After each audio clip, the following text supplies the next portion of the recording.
કે કામ કરાવવા હોય માતાજી જોડે તો કામ મારી સમજીને નહીં, એના માં સમજીને એની ભક્તિ કરજો.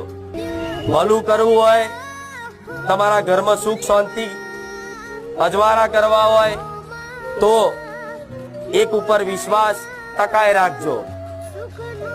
જેની પર આવે એની પર એક ઉપર ખાલી વિશ્વાસ ટકી રહે થોડોક સમય, થોડાક સમયમાં જ તમને આપે રૂપે સુખની અનુભૂતિ થવા લાગશે.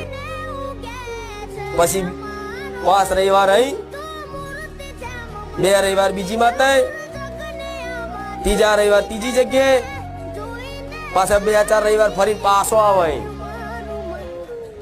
અરે બુખાર મેરડી જેવું તો ચોય નહીં. લાવ તાર, હું નહીં કહેતી બાપા મારા આવું ના કહેવાય, મારા આવું કહેવાય. મારા જેવું કોઈ નથી, મારા જેવી કોઈની ગાદી નથી, મારા જેટલા ભાવિક ભક્તો કોઈના નથી. મારે કહેવાય